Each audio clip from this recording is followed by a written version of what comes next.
Charlotte was supposed to be a quick in-and-out job. 3 days of meetings with a manufacturing client, then back home to Philadelphia. April of 2023 had been brutal on my schedule, with corporate sending me to a different city almost every week for these consulting gigs. Most guys who graduated with me in 2012 were already deep into family life, coaching Little League and complaining about lawn care, while I was still memorizing hotel checkout times and living off expense reports. The Airbnb I found was suspiciously cheap for downtown, $62 a night when everything else hovered around $200. But my company capped reimbursements, and I had become an expert at finding deals that let me pocket the difference. The listing photos showed a modest third-floor apartment in an old brick building. Nothing special, but functional. I pulled up around 9 that Wednesday night after fighting traffic from the airport, and the street was oddly quiet. Just a handful of parked cars and the dim glow of shops closing down. I grabbed my suitcase from the trunk, punched in the lockbox code, and climbed the narrow stairwell to Unit 3B without passing a single soul. The apartment smelled faintly of lemon cleaning spray, that artificial freshness hosts use to mask the reality of strangers cycling through every few days. Everything looked close enough to the photos, though clearly more worn. The hardwood floors had deep scratches near the doorways, the couch cushions held permanent impressions from countless bodies, and the kitchen appliances had that yellowed plastic look of things too old to be stylish but too functional to replace. Still, the bed was made with crisp white sheets, the bathroom had fresh towels, and the Wi-Fi connected on the first try. Good enough for my purposes. What drew my attention was the small balcony off the living room, just wide enough for 2 cheap plastic chairs and a neglected plant that had died months ago. I stepped outside to get some air after unpacking, and that is when I noticed the view. Directly across the street, maybe 40 feet away, sat an upscale jewelry store with tasteful window displays and security lights that cast a warm glow on cases full of watches and diamonds. Pretty spot for a cigarette if I still smoked, I thought. I stood there for a few minutes scrolling through work emails, admiring how the gems caught the light, then went inside and passed out from exhaustion without giving it another thought. Thursday came and went in a blur of conference rooms and handshakes. The client was demanding but reasonable, and by 6 in the evening I had wrapped up most of the critical discussions. I stopped at a Thai place a few blocks from the apartment, ate alone at the bar while watching a basketball game I did not care about, and made it back to the Airbnb around 8:30. The building was quiet again, and I passed an elderly woman on the second-floor landing who nodded politely but said nothing. Once inside, I kicked off my shoes, loosened my tie, and decided to enjoy the balcony for a bit before diving into the report I needed to finish. The evening air was cool and pleasant, that perfect spring temperature where you do not need a jacket but appreciate long sleeves. I leaned against the railing, looking down at the street, watching a couple walk by holding hands, when something caught my eye. A small black shape tucked underneath the metal railing, almost invisible, unless you were standing at that exact angle. At first I thought it was a piece of electrical tape or some weatherproofing material, but when I crouched down to look closer, my throat tightened. It was a camera, compact and deliberately concealed, its tiny lens pointed directly at the jewelry store across the street. I stayed crouched there for what felt like a full minute, just staring at this thing that should not exist. The camera was professional looking, matte black housing with no visible brand markings, mounted with industrial adhesive and angled with precision.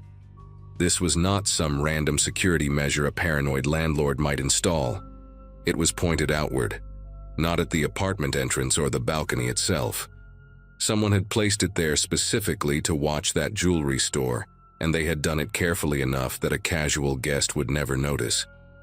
I stood up slowly, my mind racing through possibilities. Maybe the Airbnb host was some kind of private investigator? Maybe the police had set up surveillance and forgotten to remove it? Neither explanation made sense, but I desperately wanted one of them to be true. I pulled out my phone and took a few pictures of the camera from different angles, some instinct telling me I might need documentation later. Then I stepped back inside the apartment and locked the balcony door, suddenly very aware of how exposed those large windows made me feel. The jewelry store gleamed across the street, beautiful and oblivious, and I wondered what exactly I had stumbled into. I tried to convince myself I was overreacting. Maybe the previous tenant was a photography enthusiast who liked capturing street scenes. Maybe it was an old security setup the host forgot to mention. I paced around the living room for a few minutes, then decided I needed a glass of water to calm my nerves. The kitchen was small and cramped, just a narrow galley with barely enough counter space to prepare a sandwich. I opened the cabinet above the sink looking for a clean glass, found one, filled it from the tap. My hands were not steady. As I turned to set the glass down, I noticed one of the drawers beneath the counter was slightly ajar, maybe half an inch open. Normally, I would have ignored it, but something about the night had put me on edge, made me hyper-aware of every detail. I pulled the drawer open expecting to find the usual junk. Takeout menus, a can opener, maybe some dead batteries.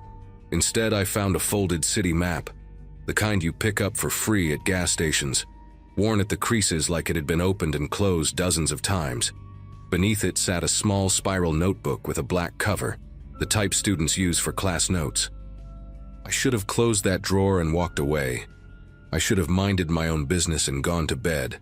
But my fingers were already reaching for the map before my brain could stop them. The map unfolded to show downtown Charlotte, and my stomach turned to ice when I saw what someone had done to it. The jewelry store across the street was circled in red ink, not once, but at least 7 or 8 times, the circles layered on top of each other with obsessive intensity. Small X marks dotted the surrounding blocks, each one labeled with cryptic abbreviations I could not decipher. An arrow pointed to an alley behind the store with the words "Service Entrance," written in neat, careful handwriting.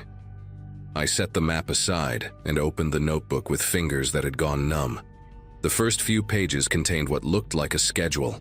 Names I did not recognize paired with times and days of the week. Carla opens Mon Wed Fry, arrives 8:45, disarms 8:52. Another entry read, "Night security passes at 11:13, clockwork never varies." Page after page of detailed observations about the jewelry store's operations, employee habits, delivery schedules, alarm company response times. This was not a curious neighbor keeping casual notes. This was reconnaissance, methodical and thorough, the kind of preparation that comes before something very bad happens. I closed the notebook and stood frozen in that tiny kitchen, the fluorescent light buzzing overhead, trying to process the fact that I was standing in what appeared to be a staging ground for a robbery. My first instinct was to call the police, but something held me back. What would I even say? I found a camera and some notes in an Airbnb, and I think someone might be planning a crime? They would ask questions I could not answer, maybe even suspect I was involved somehow. I was a stranger in this city, staying in a cheap rental across from a jewelry store, and I had just admitted to snooping through drawers. The optics were terrible. I decided to pack my things quietly, leave the apartment, find a hotel for the night, and figure out what to do in the morning with a clear head. I was halfway to the bedroom to grab my suitcase when I heard it. Footsteps in the stairwell, slow and deliberate, the heavy tread of boots on old wooden steps.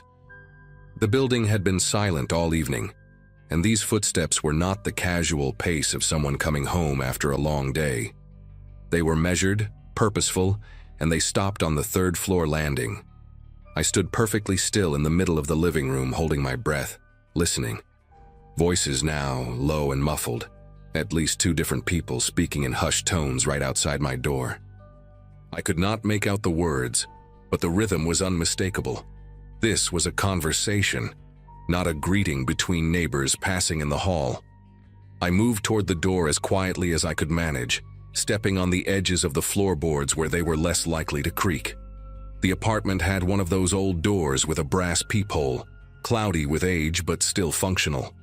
I pressed my eye against it and felt my entire body go rigid. 3 men stood in the narrow hallway, clustered close together like they were trying not to be overheard. The one closest to my door was tall and broad-shouldered, wearing a dark jacket and watching the stairwell like he expected someone else to appear.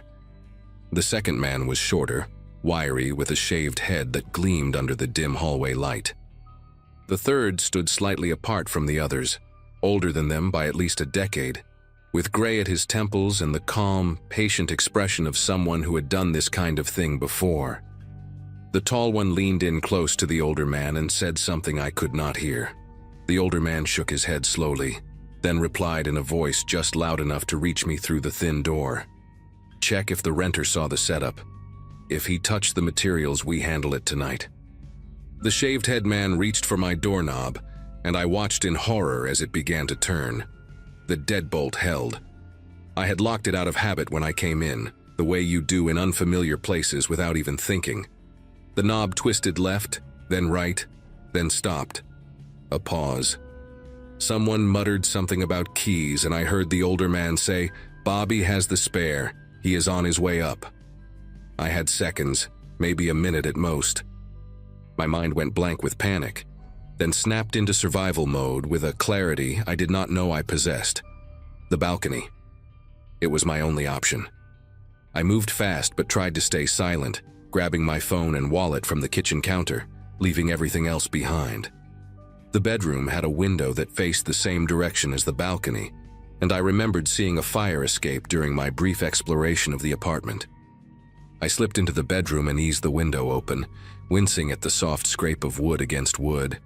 The fire escape was there, old and rusted but solid enough, dropping down to a narrow alley between buildings. Behind me, I heard new footsteps on the landing. Bobby with the spare key, I assumed, and the sound of metal sliding into a lock. I climbed out onto the fire escape and pulled the window mostly closed behind me, leaving it open just a crack so it would not latch and trap me if I needed to come back. Not that I planned to ever set foot in that apartment again. The fire escape shuddered under my weight as I descended, each step producing a metallic groan that sounded deafening in the quiet night. I forced myself to move slowly, gripping the railing with white knuckles, terrified that the noise would alert the men now entering the apartment above me. Second floor, first floor, then a ladder that dropped the final 10 feet into the alley. I hung from the bottom rung and let go, landing hard on concrete and feeling the impact shoot through my ankles. The alley was dark and narrow, lined with dumpsters and the back entrances of businesses that had closed hours ago. I could hear muffled sounds from above, footsteps moving through the apartment, a door slamming, someone shouting something I could not make out. They had discovered I was gone. I ran. Not jogged, not walked quickly, but ran with everything I had toward the strip of light at the end of the alley where it opened onto a main street. My dress shoes slapped against wet pavement, my lungs burned, and I did not look back once. I burst onto the sidewalk and nearly collided with a woman walking her dog, who gave me a startled look as I mumbled an apology and kept moving. 2 blocks later, I found a busy sports bar with a crowd of people visible through the windows, and I pushed through the door like a drowning man reaching for a life raft. I found a booth in the back corner, slid in with my back against the wall, and tried to steady my breathing while a waitress asked if I wanted anything. I ordered a beer. I had no intention of drinking, just to have a reason to stay. My hands were trembling so badly I could barely unlock my phone, but I managed to pull up the photos I had taken of the camera on the balcony. Evidence. I had evidence. I called 911 and told the dispatcher everything: the hidden camera, the map with the jewelry store circled, the notebook full of schedules, the 3 men who had come to the apartment, what I heard them say through the door. The dispatcher kept me on the line while she sent units to the building, asking me to describe everything again. Slower this time. 20 minutes later, 2 officers found me at the bar and escorted me to their cruiser. They drove me back to the block where the Airbnb was located, but we did not go inside. Instead, we parked across the street and I watched from the back seat as more police arrived. Then detectives in unmarked cars, then a van I later learned belonged to a task force that had been investigating a string of high-end jewelry heists across 3 states. The officers asked me questions for over an hour, taking notes, recording my statement, examining the photos on my phone. One of them told me I was lucky, that these guys were professionals, that people who stumbled onto operations like this usually did not get the chance to run. The investigation took months to unfold, but I only learned the details much later through news reports and a single follow-up call from a detective named Reyes. The apartment had been rented under a fake identity, paid for with prepaid cards that were nearly impossible to trace. The 3 men I saw were part of a crew responsible for at least 4 other robberies, all targeting high-end jewelry stores in mid-sized cities across the southeast. They would rent apartments with good sight lines, spend weeks documenting patterns and security protocols, then execute precise smash-and-grab operations that lasted under 3 minutes. The night I fled, they had apparently been there to retrieve their surveillance equipment and finalize their plan. The robbery was scheduled for that weekend. My accidental discovery forced them to abandon the job and scatter. 2 of them were arrested 6 weeks later during a traffic stop in Tennessee. The 3rd disappeared and remains at large as far as I know. I never went back for my suitcase or the clothes I left behind. The Airbnb listing vanished from the site within days, and I never received a response from the host when I tried to contact them. Sometimes I think about how close I came to something irreversible, how a simple habit of locking the deadbolt bought me the 60 seconds I needed to survive. I still travel for work, still book cheap rentals in unfamiliar cities, but now I check every drawer, every corner, every angle of every room before I unpack. And I always sleep with a chair wedged under the doorknob.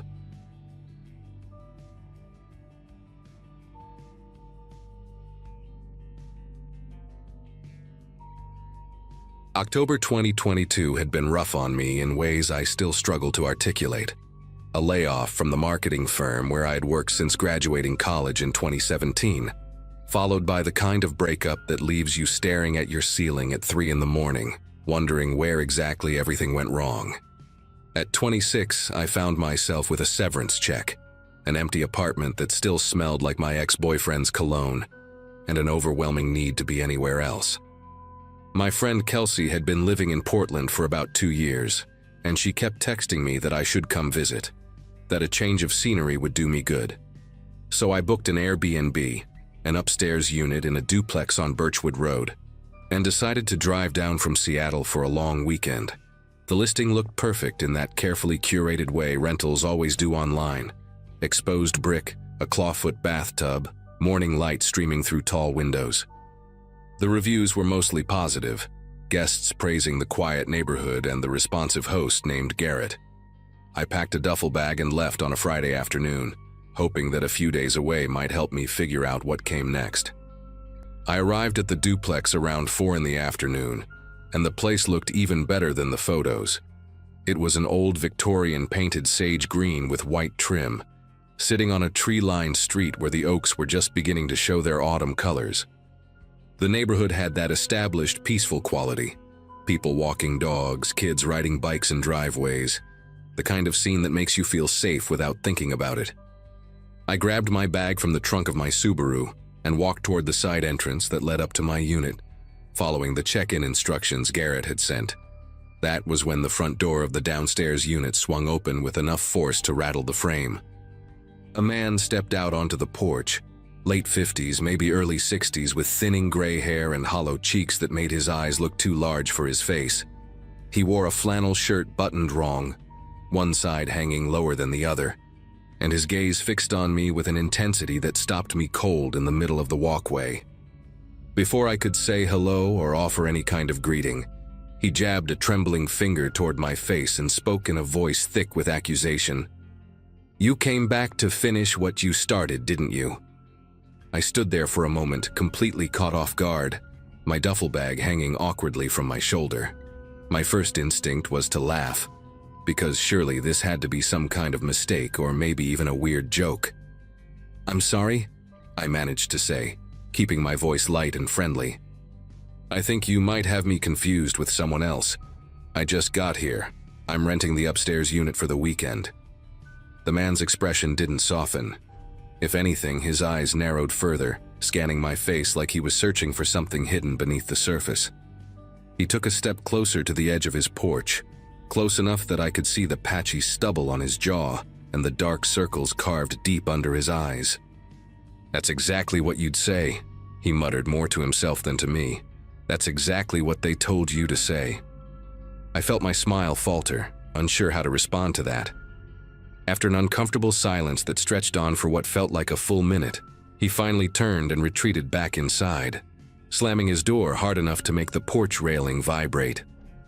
I stood frozen on the walkway for another few seconds, trying to process what had just happened. Then I shook it off and headed up the exterior staircase to my unit, telling myself that every neighborhood has its eccentric characters. Maybe he had dementia, or maybe he was just having a bad day. People say strange things sometimes. It doesn't always mean something sinister. The upstairs apartment was exactly as advertised.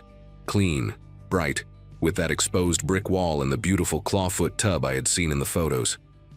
I dropped my bag on the bed and texted Kelsey that I had arrived safely, then spent the next hour unpacking and settling in. We made plans to grab dinner the following evening, and I poured myself a glass of wine from the bottle I had brought, and sat by the window watching the street darken as the sun went down. By 9 o'clock, I had almost convinced myself that the encounter with the downstairs neighbor was nothing more than an awkward misunderstanding, something I would laugh about later. I changed into pajamas, crawled into the surprisingly comfortable bed, and closed my eyes. That was when the pacing started. At first, I thought it was just the normal sounds of an old house settling, or maybe the neighbor moving around before bed. But as I lay there in the darkness, I realized the footsteps were deliberate, back and forth, directly beneath my bedroom. The floorboards in these old Victorians are thin, and I could track his movement with unsettling precision. He would walk from one end of what I assumed was his living room to the other, pause for a few seconds, then turn and walk back, over and over again, like a caged animal. I checked my phone. It was almost 11. I told myself he was probably just an insomniac, maybe anxious about something, and that he would settle down eventually. But then I started to hear his voice. It was muffled through the floor, impossible to make out complete sentences, but the rhythm of it was clear. He was talking to himself, or maybe to someone who wasn't there. I pressed my ear closer to the mattress, straining to listen, and caught fragments that made my chest tighten. They sent her again, and she thinks I don't know, and something that sounded horribly like, "This time I'll be ready." I barely slept that night. Every time I started to drift off, the pacing would resume, or I would hear that low, muttering voice rising up through the floorboards like smoke. By the time pale morning light began to filter through the curtains, I had maybe gotten 2 hours of broken rest. I lay there debating what to do. Should I message Garrett, the host? Should I just leave and find a hotel? Part of me felt ridiculous for being so shaken by what was probably just a lonely, mentally unwell man who posed no real threat. I decided to give it one more chance to see how things looked in the daylight. I showered, got dressed, and made myself a cup of coffee using the little Keurig machine on the kitchen counter. Around 8 in the morning, I gathered the small bag of trash I had accumulated, the wine bottle, some packaging from snacks, and headed downstairs to find the bins Garrett had mentioned were located at the side of the house. The morning air was crisp and cool, and for a moment everything felt normal again. Birds were singing, a jogger passed by on the sidewalk, and I could smell someone cooking bacon somewhere nearby. I rounded the corner toward the trash cans, and that was when the downstairs door burst open and he came rushing out, a kitchen knife clutched in his right hand. I dropped the trash bag and stumbled backward, nearly tripping over my own feet. He stopped about 6 feet away from me, close enough that I could see the blade catching the morning sunlight, close enough that I could see how badly his hand was shaking. His eyes were wild and bloodshot, rimmed with red like he hadn't slept in days, and there was a sheen of sweat on his forehead despite the cool air. "Admit it," he said, his voice cracking on the words. "Admit who hired you. I know you're one of them. I know they sent you to watch me, to report back." "Who is it? The government? My ex-wife? Just tell me the truth and maybe we can work something out." I held my hands up slowly, palms facing him, trying to keep my breathing steady even though my heart was slamming against my ribs so hard I thought I might pass out. "I don't know what you're talking about," I said, forcing my voice to stay calm. "My name is Whitney. I'm just here for the weekend. I've never seen you before in my life. I swear to God." He stared at me for a long moment, the knife trembling in his grip, and I genuinely did not know if he was about to lunge at me or collapse into tears. Then, just as suddenly as he had appeared, something in his expression shifted. His shoulders sagged, and he lowered the knife to his side, though he didn't let go of it. "That's what the last one said too," he muttered, his voice hollow now, drained of its previous intensity. "They always say that. They always have a story." He turned and shuffled back inside without another word, closing his door behind him with a soft click that somehow felt more disturbing than a slam. I stood there in the side yard, shaking, my legs feeling like they might give out beneath me. As soon as I could move again, I rushed back up to my unit and locked the door behind me, then pushed a chair against it for good measure. I grabbed my phone and immediately called Garrett, the host, my words tumbling out in a panicked rush as I described what had just happened. There was a pause on the other end of the line, and then Garrett sighed, not with concern but with what sounded almost like mild annoyance. "Oh, that's just Howard," he said, like he was explaining away a barking dog. "He's been going through a rough patch lately. Divorce, lost his job, you know how it is. He's harmless, really. Just try to avoid him and you'll be fine." I wanted to scream at him. I wanted to ask how a man waving a knife at a guest could possibly be considered harmless. But Garrett kept talking, assuring me that Howard had lived in the downstairs unit for over 3 years and had never actually hurt anyone, that he just had episodes sometimes, and that they usually passed within a day or two. He offered me a partial refund if I wanted to leave early, but said it in a tone that made it clear he thought I was overreacting. I hung up the phone feeling more alone than I had in months. Kelsey was at work and couldn't come get me until the evening, and the thought of walking back to my car, which was parked on the street right in Howard's line of sight, filled me with dread. So I stayed inside, double-checking that every window was locked, keeping the chair wedged against the door. I tried to distract myself with my phone, scrolling through social media, but I kept glancing toward the floor every time I heard a creak from below. Around noon, the pacing started again. Back and forth, that relentless rhythm that I could feel in my teeth. And then, sometime in the early afternoon, the pacing stopped, and I heard footsteps coming up the exterior staircase toward my door. I held my breath, standing in the middle of the living room, staring at the door like it might explode inward at any second. The footsteps stopped at the top of the stairs. There was a long pause, 10 seconds, maybe 15, and then a soft scraping sound, like paper being pushed across wood. I watched as a folded piece of notebook paper slid beneath the gap at the bottom of the door, coming to rest on the hardwood floor about 2 feet in front of me. The footsteps retreated back down the stairs, slow and deliberate, and I heard Howard's door open and close. I didn't move for at least a full minute. When I finally worked up the courage to pick up the note, my fingers felt numb and clumsy, like they belonged to someone else. The handwriting was jagged and uneven, pressed so hard into the paper that it had torn through in places. It read, "I know you're here to take me. I won't go quietly. I've prepared. Tell whoever sent you that I'm ready this time. I won't let it happen again." I read it 3 times, trying to make sense of it, trying to convince myself that this was just the ramblings of a sick man and not a genuine threat. But the words "I've prepared" kept echoing in my head, and I thought about that knife in his hand, and I knew I had to get out of there. I started shoving my clothes back into my duffel bag, not bothering to fold anything, just cramming it all in as fast as I could. My car keys were on the kitchen counter, and I grabbed them, clutching them so tight the metal teeth dug into my palm.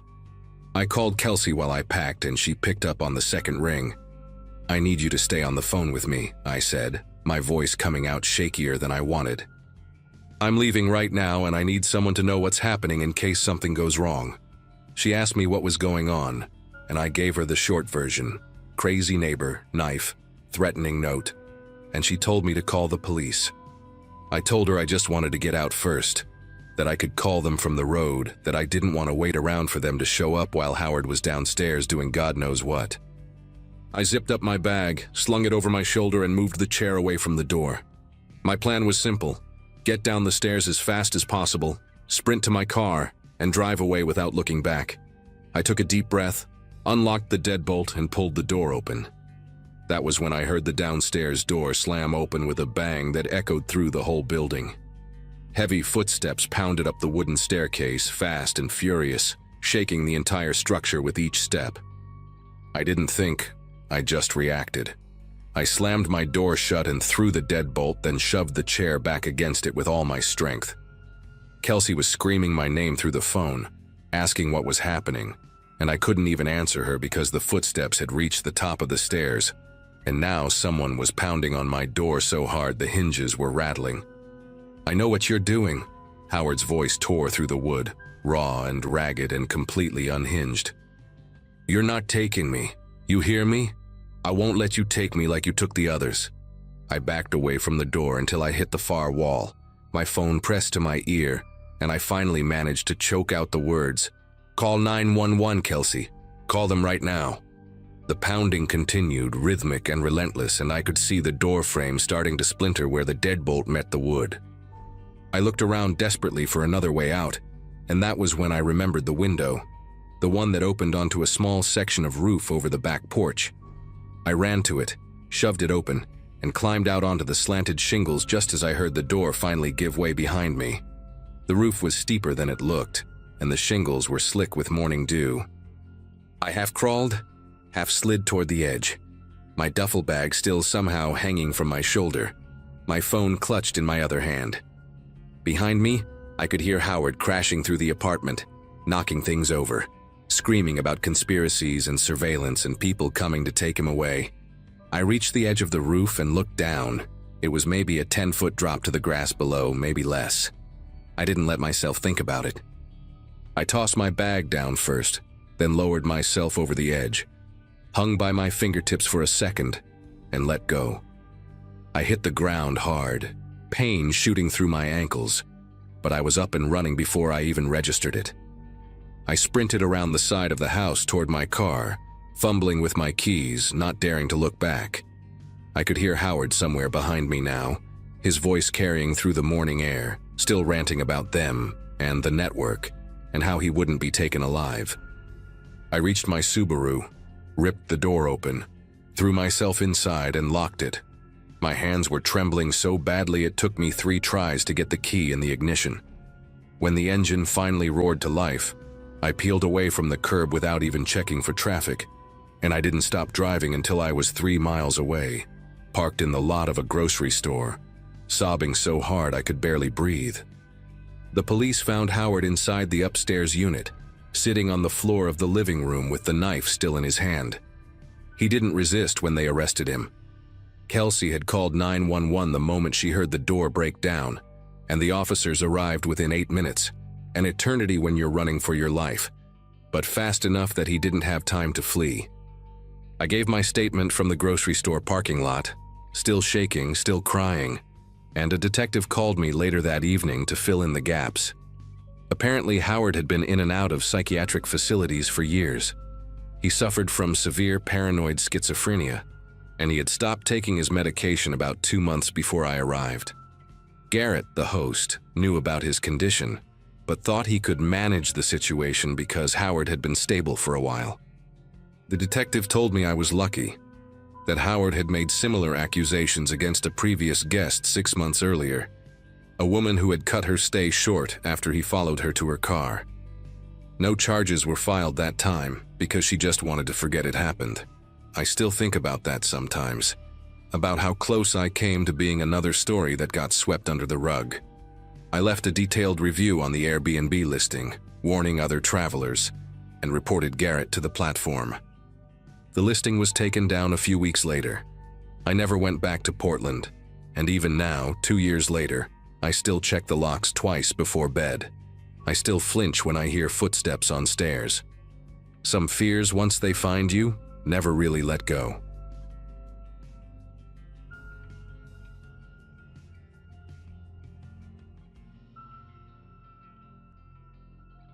Booking apps make me nauseous now. Not exaggerating, I mean physically sick.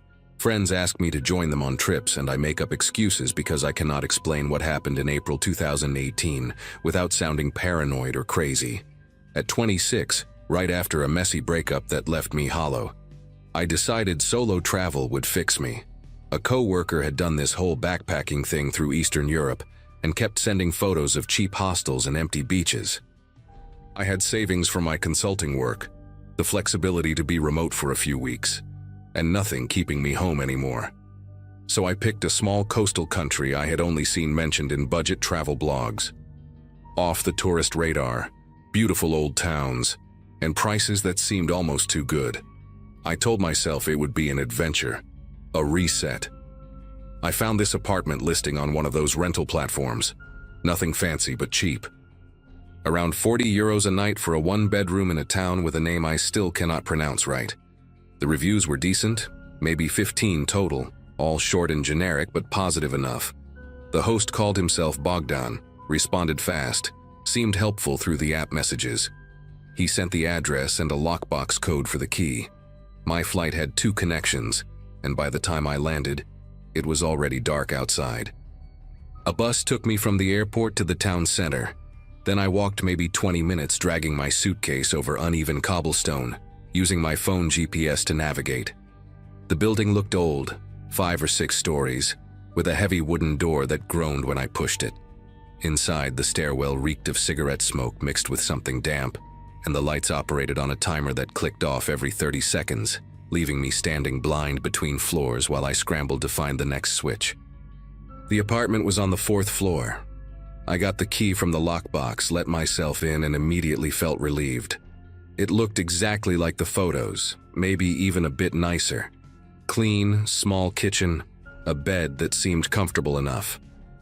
I dropped my bags and went to close the curtains when I noticed the window faced the interior courtyard and another building across the way. A few windows over there had lights on, people moving around inside their homes.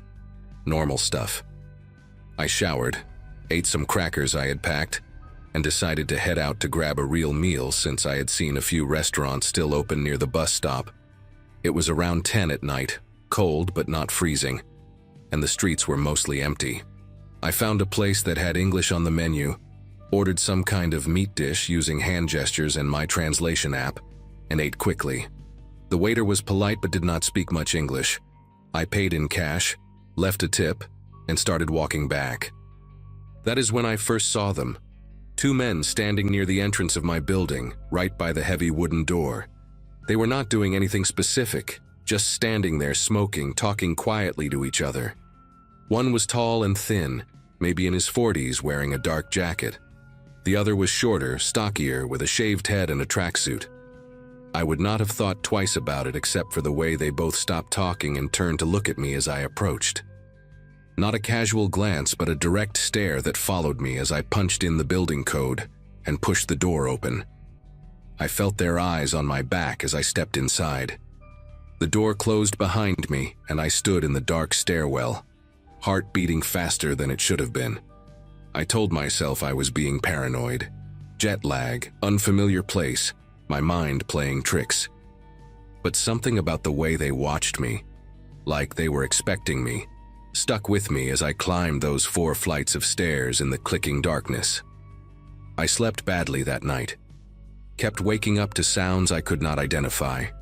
Pipes groaning, doors closing somewhere in the building, muffled voices that could have been from neighboring apartments or from the stairwell. I could not tell. Around 3 in the morning, I heard footsteps outside my door. Slow, deliberate steps that stopped right in front of my apartment. I lay completely still in bed, barely breathing, staring at the thin strip of light under the door. A shadow moved across it. Someone was standing there. I waited for a knock, for something. But after maybe a minute, the footsteps continued down the hall and faded. I did not sleep again after that. I just lay there watching the ceiling turn gray as the sun came up, convincing myself it was probably just a neighbor coming home late, nothing more. In the morning, around 8, I finally got up and checked my phone. There was a message from Bogdan on the rental app, sent at 6 in the morning. It said in broken English, "You came home very late. Who brought you?" I read it 3 times trying to understand what he meant. How did he know what time I came back? The apartment had no cameras that I could see. I had checked when I arrived. And what did he mean? Who brought me? I came back alone. I typed a reply asking what he meant, trying to keep it casual, saying I just went out for dinner and came back around 10:30. He read the message immediately but did not respond. I sat on the edge of the bed holding my phone, and that uneasy feeling from the night before came flooding back. Someone was watching me. Either Bogdan himself or someone reporting to him. The 2 men outside, maybe. I walked to the window and looked down at the courtyard, half expecting to see them staring up at me, but it was empty. I decided to go out and clear my head, maybe find a cafe with Wi-Fi and do some research on the area. But when I went to open the front door, I noticed something that made me stop cold. The lock, this old brass thing with a deadbolt, had scratches around the keyhole that I was certain were not there before. Fresh scratches, bright metal showing through the darker patina, and the door frame near the latch had a small dent, like someone had tried to pry it open with a flathead screwdriver or something similar. I crouched down and looked closer. The wood was splintered slightly, tiny pieces on the floor that I must have stepped over when I came in last night without noticing. Someone had tried to force their way into the apartment. While I was inside, while I was sleeping, my mind raced through possibilities. Maybe it happened before I arrived, but the scratches looked fresh. Maybe I was wrong about them not being there, but I had examined the lock when I first got the key, checking that it worked properly. Those marks were new. I grabbed my passport, my wallet, and my phone, shoved them in my jacket, and left the apartment. I needed to report this to someone, anyone official.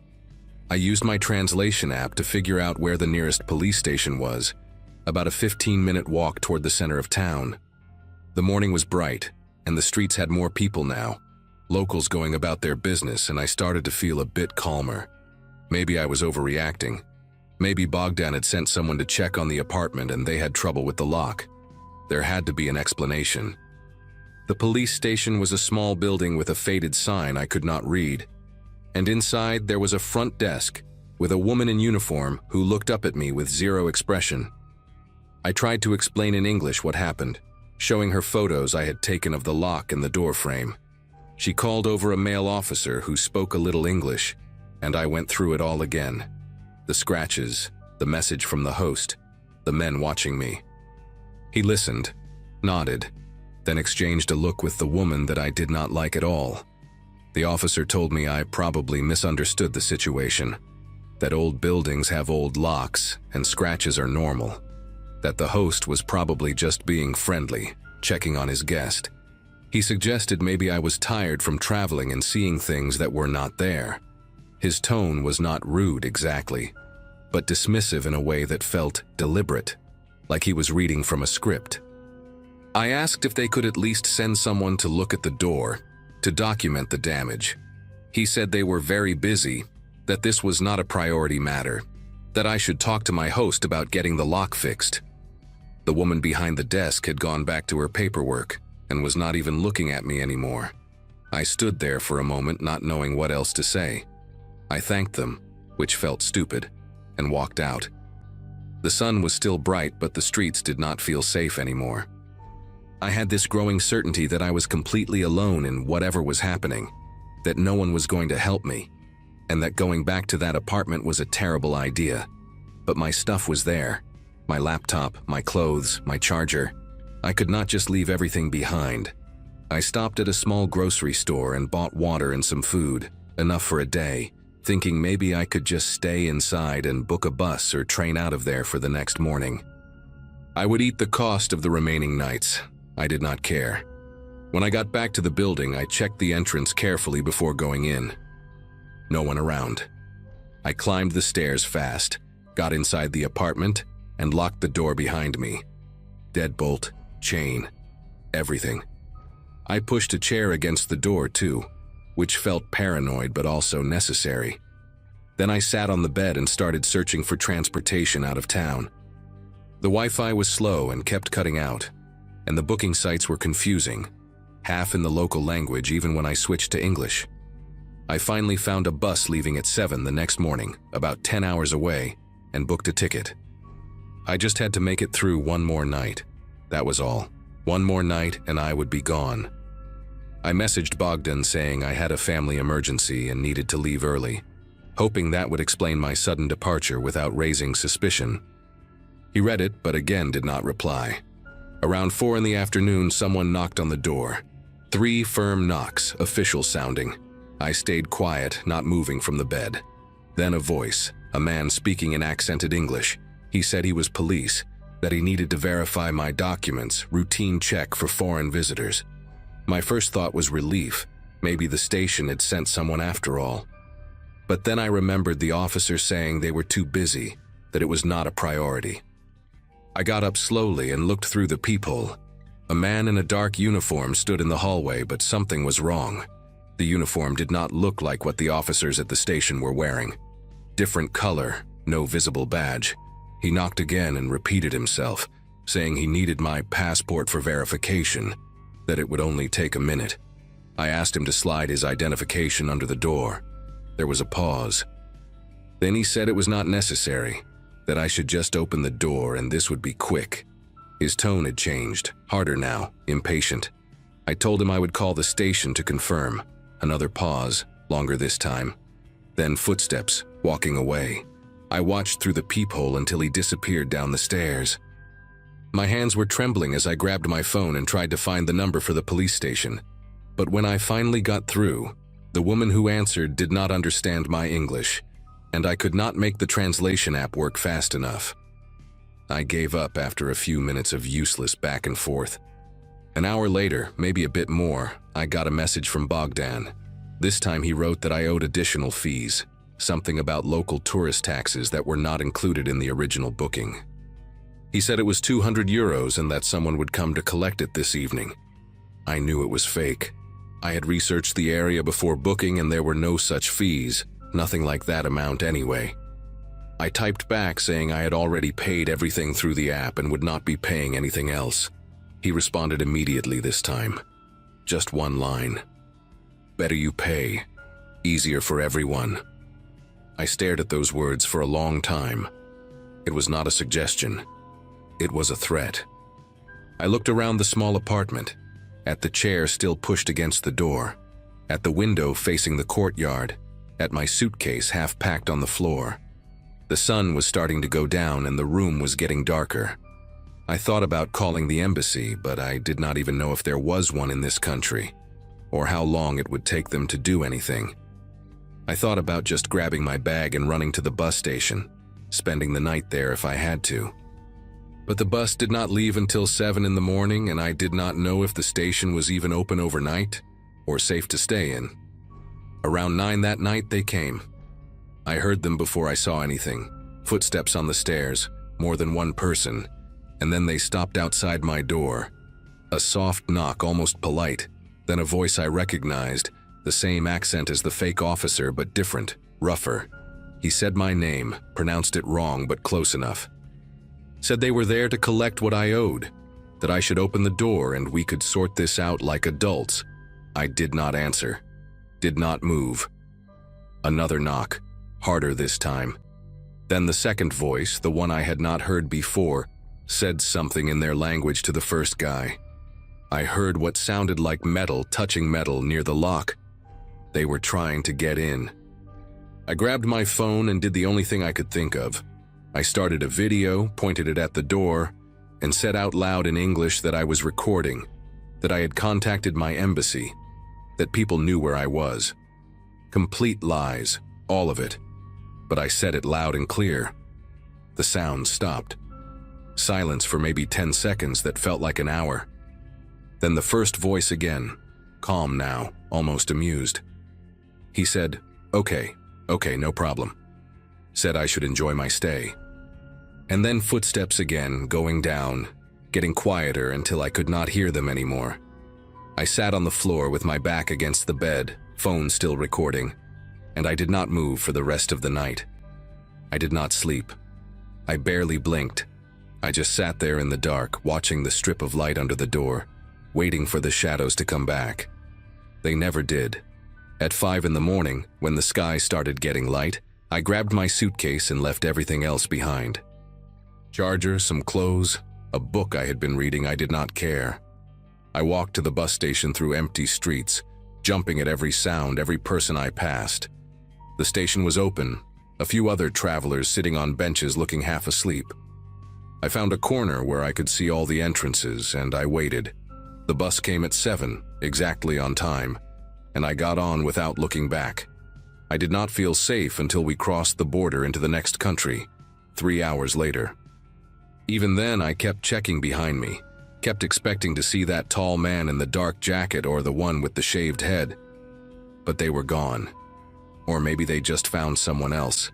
I never reported it to anyone, not properly. Who would I report it to? The police were useless or complicit. The rental app sent me a generic response when I complained. Something about investigating the matter, and the listing stayed up for months after. I checked. Bogdan even left me a review, 1 star, saying I was a difficult guest who left without paying what I owed. I did not respond. I just deleted my account and tried to forget any of it happened. But I still think about those footsteps stopping outside my door. I still hear that voice saying my name, and I still wonder what would have happened if I had opened it.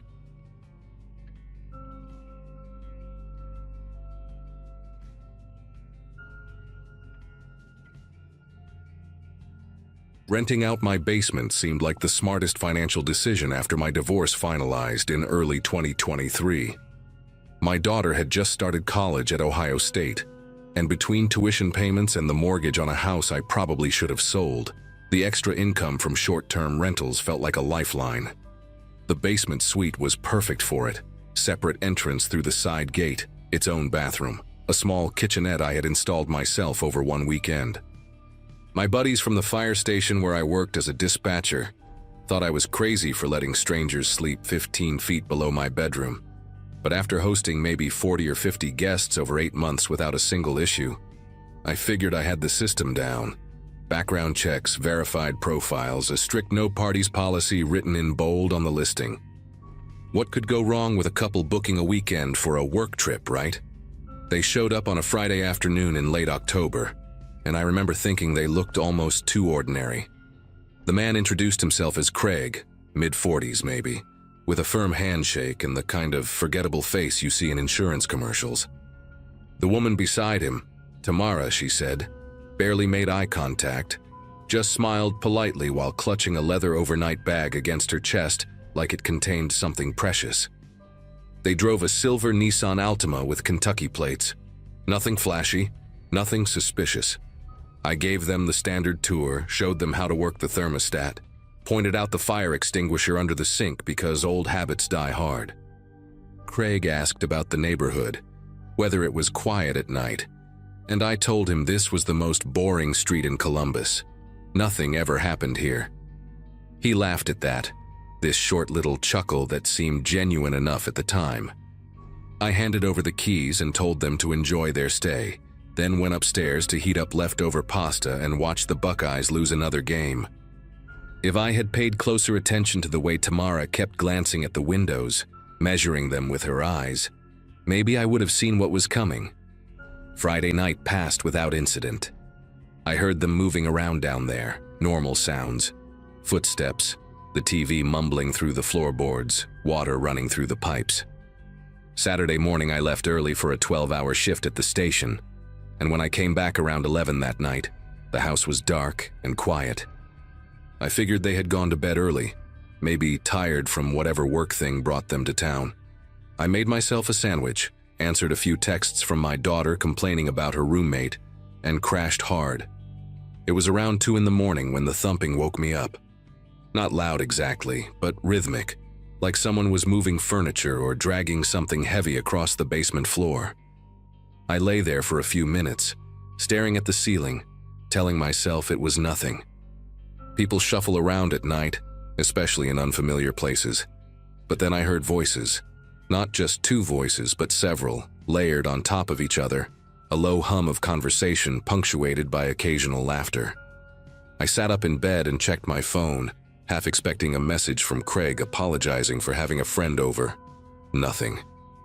I pulled on sweatpants and walked to the back of the house where I had installed a small security monitor that showed feeds from 3 cameras: front porch, backyard, and the side gate that led to the basement entrance. The front porch was empty, just my truck parked in the driveway under the streetlight. The backyard showed nothing but shadows and the old swing set my daughter used to love. But the side gate camera made me sit down on the edge of my bed and just stare. There were people streaming through one after another, at least a dozen that I counted in the span of 2 minutes. Men and women, some carrying bags, some carrying nothing, all of them disappearing around the corner toward the basement door. None of them looked up at the camera. They knew exactly where they were going, like they had done this before. I watched a guy in a black hoodie prop the gate open with a brick so it would not swing shut, making it easier for whoever came next. My listing specifically said maximum 2 guests.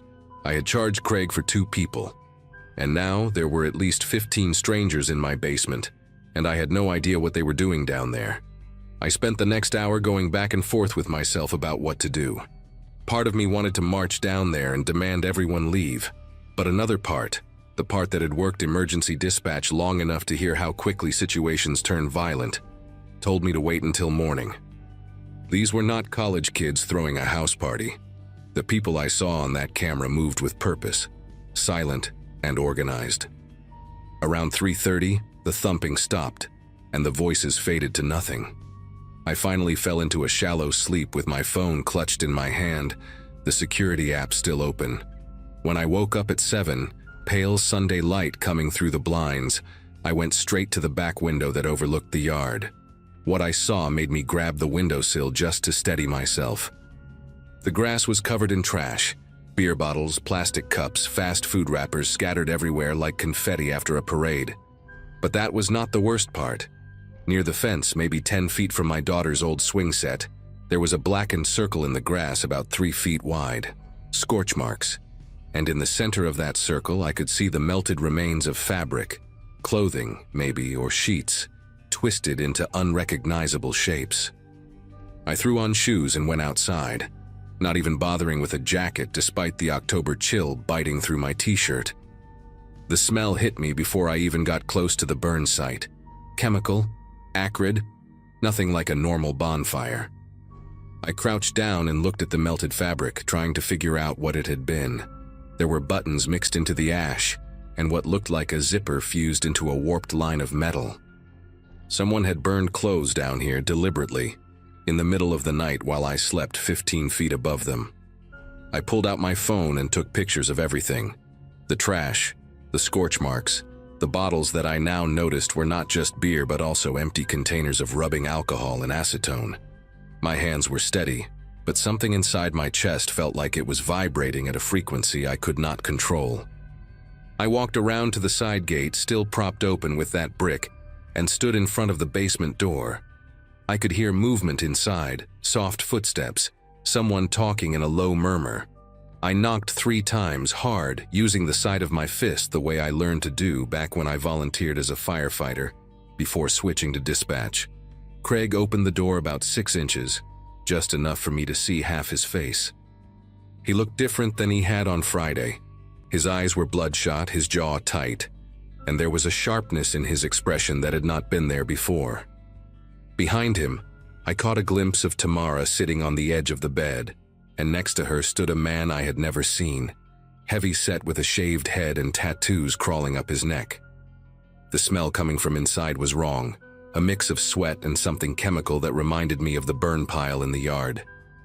I told Craig we needed to talk about what happened last night, that I had cameras, that I saw everything. He did not blink. He just stared at me with this flat, empty expression and said that whatever I thought I saw, I should forget about it. I told him that was not going to happen, that they had violated the rental agreement and needed to leave by noon or I was calling the police. That was when Craig leaned closer, close enough that I could smell cigarettes and something sour on his breath, and said 5 words that I can still hear perfectly when I close my eyes at night. Do not interfere with business. Then he shut the door in my face, and I heard the deadbolt slide into place, the deadbolt I had installed myself, now being used to lock me out of my own property.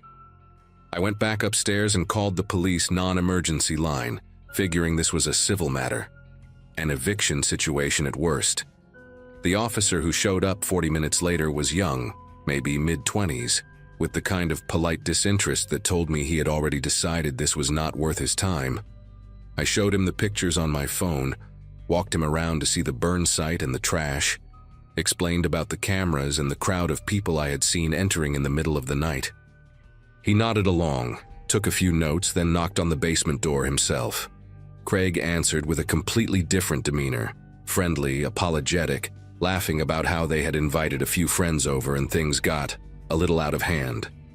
He called it a party dispute, a misunderstanding between neighbors, said they would clean up the yard and be out by checkout time tomorrow. The officer looked at me like I was the one causing problems. He told me that since they had a valid rental agreement through Monday morning, there was not much he could do unless I had evidence of a crime. I mentioned the chemical containers, the burned clothes, but without proof of what exactly was burned or why. It was just speculation. The officer left his card and told me to call if things escalated, but his tone made it clear he did not expect to hear from me again. I spent the rest of Sunday afternoon in my living room, watching the security feeds on my laptop with the blinds drawn. The basement stayed quiet for most of the day, but I noticed Craig and the bald man leave around 4 in the afternoon, climbing into a white cargo van that I had never seen before. Not the silver Altima they arrived in. They drove off and did not come back for hours. Tamara stayed behind, and through the thin walls I could hear her talking on the phone, her voice too muffled to make out words, but the tone urgent, almost frantic at times. I thought about calling my daughter just to hear a familiar voice, but what would I even say? That I rented my basement to criminals? That I was sitting in my own house feeling like a prisoner? Around 8 o'clock, after the sun had gone down and the street had fallen into that quiet Sunday stillness, I looked at the front porch camera and felt my throat tighten. There were 2 men standing at the bottom of my driveway, right where the concrete met the sidewalk. They were not moving, not talking to each other, just standing there with their hands in their jacket pockets, staring directly at the house. One of them was tall and thin, wearing a baseball cap pulled low. The other was shorter, stockier, with a beard that caught the orange glow from the streetlight. I had never seen either of them before in my life.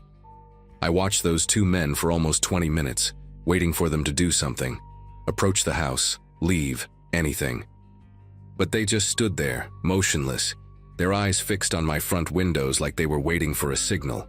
I turned off all the lights inside, moving through my own home in the dark like an intruder, and positioned myself near the window where I could see them without being seen. The tall one pulled out his phone at some point, looked at the screen, then showed it to the other guy. They both glanced up at the house again, and I swear the shorter one smiled, just a quick flash of teeth that disappeared as fast as it came. Then, as if they had received some invisible command, they both turned and walked away down the sidewalk, disappearing into the shadows between streetlights. I did not sleep that night. I sat in my recliner with a baseball bat across my lap, the same one my daughter used in Little League 15 years ago, and I watched every camera feed until my eyes burned. The white cargo van returned around midnight. I saw Craig and the bald man carry something inside the basement, something wrapped in black plastic that took both of them to lift. I told myself it could be anything: equipment, supplies, furniture. I told myself a lot of things that night that I did not believe. Monday morning came gray and cold, the kind of Ohio autumn day that feels like the sky itself is pressing down on you. Checkout was supposed to be 11, and by 10:30 there was no sign of movement from the basement. I called the rental platform's emergency line and explained the situation. The unauthorized guests, the threats, the men watching my house. The representative put me on hold for 15 minutes and came back with nothing useful, just a promise to investigate and a reminder that I could file a claim for property damage. By noon, Craig and Tamara were still inside. I could hear them moving around, hear that same low murmur of voices that now included at least 2 or 3 other people. I made a decision then, probably stupid in hindsight. but I was running on no sleep and pure adrenaline. I grabbed my phone, hit record on the camera, and used my master key to open the basement door. The smell hit me first. Chemicals, stronger than before, mixed with something organic and rotten underneath. The living area looked like a bomb had gone off. Mattresses on the floor, trash everywhere, bottles and cans and food containers piled in corners. But it was the back room, the small storage space I used to keep Christmas decorations, that made me stop breathing. There were plastic containers lined up against the wall, the kind you buy at hardware stores, with handwritten labels I could not read from where I stood. The windows had been covered with black plastic sheeting, and someone had installed padlocks on the inside, makeshift locks that would keep anyone from getting in or out. Craig appeared from the bathroom, and behind him I saw the bald man and another guy I did not recognize, younger, with nervous eyes that kept darting toward the back room. Craig told me to get out, his voice calm but carrying an edge that felt like a blade against my throat. I held up my phone and told him I had already called the police again, that they were on their way, that whatever they were doing down here was over. It was a bluff. I had not called anyone yet, but something in my voice must have convinced him. He looked at the other two men, some kind of silent communication passing between them, and then he smiled. Not a friendly smile, but the smile of someone who knows something you do not. He told me to check the wall by the bed before I made any more threats. Then all three of them walked past me, close enough that the bald man's shoulder brushed mine, and they went out the side door without another word. I heard car doors slam, an engine start, and then they were gone. I stood there in that destroyed basement, my phone still recording, and I walked over to the wall Craig had mentioned. Someone had scratched words into the drywall with something sharp, deep gouges that went through the paint and into the plaster beneath. 5 words that I can still see when I close my eyes. "We know you live upstairs." I called the real police this time. Not the non-emergency line, but 911. And I told them everything. 2 officers came first, then a detective, then a whole team of people in plain clothes who took one look at the back room and made everyone else step outside. They found traces of methamphetamine production in those containers. Enough chemical residue to charge someone with manufacturing if they ever caught them. The black plastic on the windows, the padlocks, the burned clothes in the yard, it all pointed to a mobile drug operation, the kind that sets up in short-term rentals for a few days and disappears before anyone catches on. The detective told me I was lucky, that these people had done this before in other cities, and that the homeowners who asked too many questions usually ended up with more than scratched drywall. They dusted for fingerprints, took samples, photographed everything. But Craig and Tamara, if those were even their real names, had used fake identification to book the rental. The silver Altima had been stolen from a parking garage in Kentucky 3 weeks earlier. The white cargo van was found abandoned 2 days later at a rest stop near Indianapolis, wiped clean. Nobody was ever arrested. The case went cold within a month. I sold the house in February of 2024, took a loss on it just to get out fast. My daughter asked me why I was moving into an apartment when I'd always said I would die in that house, and I told her I just needed a change of scenery. I never told her about the message on the wall, about the men standing at the bottom of the driveway, about the nights I spent awake with a baseball bat waiting for footsteps that never came. Some things you carry alone because sharing them would only spread the weight to people you love. I still check behind me when I walk to my car at night. I still look at every silver Nissan on the highway and wonder. The new apartment has no basement, no extra rooms, no space for guests of any kind. Sometimes I wake up at 2 in the morning and lie there in the dark, listening for thumping through walls that do not exist, voices that are not there. The police told me those people probably forgot about me the moment they drove away, that I was just another mark, another temporary stop on whatever criminal highway they travel. Maybe that is true, but I remember the way Craig smiled before he left, the way he told me to check the wall like he was giving me a gift. They wanted me to find that message. They wanted me to know that even in my own home, I was never really alone. And some nights, when the apartment is too quiet and the shadows stretch too long, I still do not feel alone. and that is the part that keeps me awake.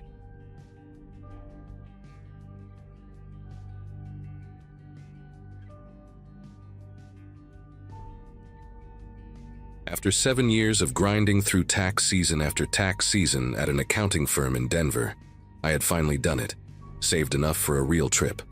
Not some weekend getaway to Vegas, or a cruise with watered-down drinks, but an actual solo adventure through Portugal. My sister thought I was crazy for traveling alone at 26, but something about wandering through cobblestone streets with no itinerary felt like the reset I desperately needed. I landed in Lisbon on a Wednesday morning in late September 2024, jet-lagged but buzzing with that particular kind of excitement you only get when everything is unfamiliar. The plan was simple: spend 3 days in the capital, then head to Porto for another 4 before flying home. I had booked accommodations through Airbnb, choosing places that looked authentic rather than touristy.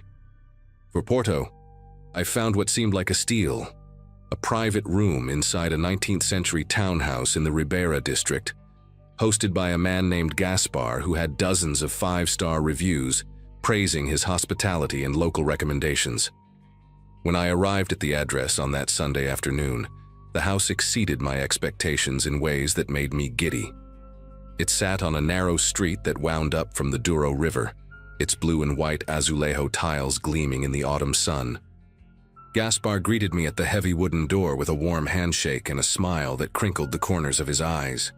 He was perhaps in his early 60s, with thick gray hair combed back and a neatly trimmed beard that gave him an almost grandfatherly appearance. His English was broken but enthusiastic, peppered with Portuguese phrases he would then translate with exaggerated hand gestures. He insisted on carrying my suitcase up the creaking staircase, pointing out family photographs on the walls: his late wife, his daughter who lived in Brazil, his grandchildren he saw only on video calls. The room itself was charming: high ceilings with exposed wooden beams, a wrought iron bed covered in crisp white linens, and a window that overlooked a tiny courtyard filled with potted lemon trees. He handed me an ornate brass key and then, almost as an afterthought, mentioned he would keep a spare in the kitchen drawer, just for safety, in case I ever locked myself out. The first 2 days passed like a dream.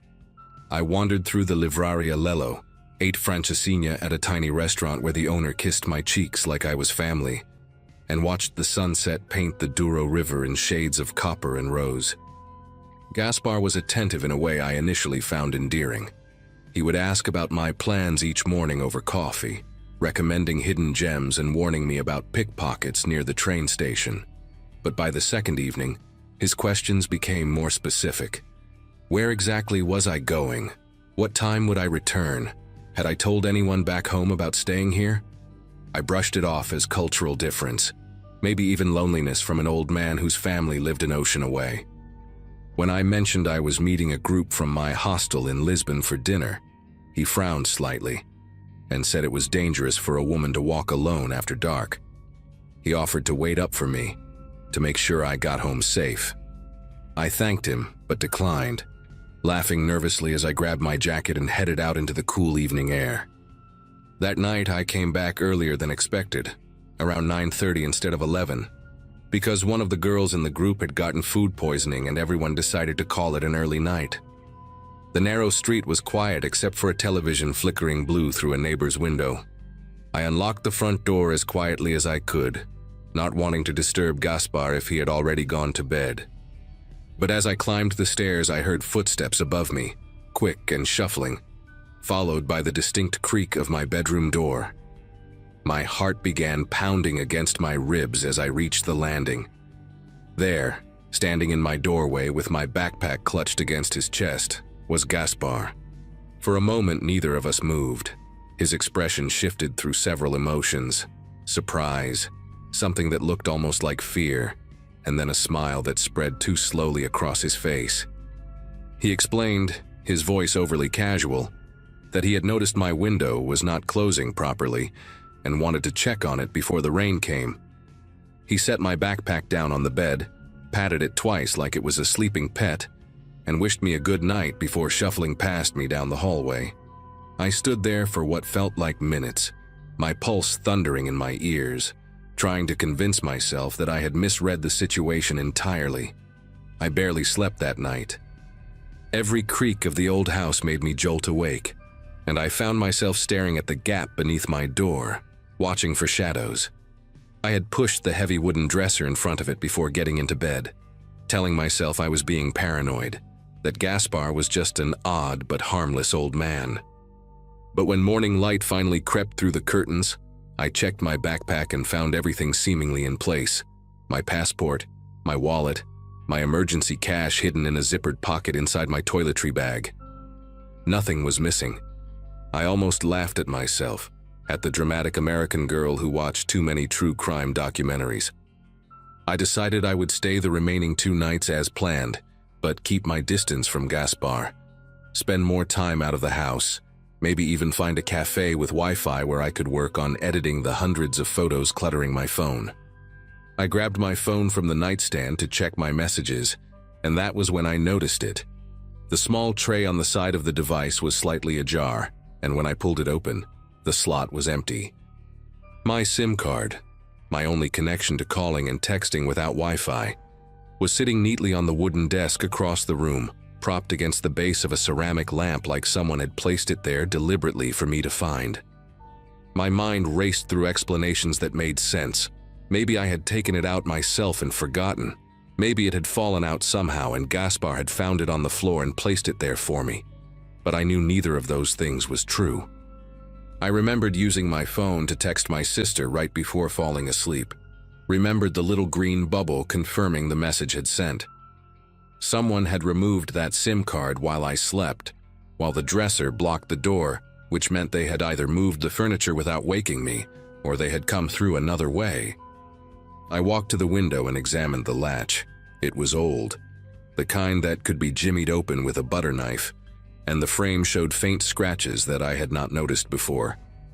My stomach twisted into a knot so tight I thought I might be sick. I shoved the SIM card back into my phone with trembling fingers and immediately tried to book a taxi to the airport. I did not care about the remaining nights I had paid for. I did not care about the non-refundable reservation or the carefully planned itinerary. I just needed to leave this house, this street, this city that had transformed overnight from charming to suffocating. The first taxi I requested through the app accepted my ride, and I watched the little car icon on the screen begin moving toward my location. I started throwing clothes into my suitcase without folding them, shoving toiletries into side pockets, not caring about organization or wrinkles or any of the meticulous packing habits I normally obsessed over. Then, about 3 minutes before arrival, the driver canceled. No explanation, just a notification that my ride was no longer available. I requested another one. A different driver accepted, and again I watched the icon approach on the map, getting closer and closer until it was practically on top of my pin. Then he canceled too. I tried a third time with the same result. Acceptance, approach, cancellation. On the fourth attempt, I watched the car actually turn onto my street, pause for nearly a minute, and then make a sharp U-turn before the cancellation notification appeared. I stood at my window looking down at the narrow road, my suitcase zipped and waiting by the door, and I saw the white sedan disappear around the corner like it was fleeing from something. I switched to a different taxi app, one of the local Portuguese services I had downloaded as a backup. The first driver who accepted sent me a message almost immediately. "This address? You are sure?" I typed back, "Yes, please hurry." He canceled 30 seconds later without another word. I finally went downstairs, thinking maybe I could walk to a busier street and hail a cab the old-fashioned way. Gaspar was sitting at the kitchen table with a newspaper spread in front of him and a small cup of espresso steaming by his elbow. He looked up when I appeared with my suitcase and something flickered across his face.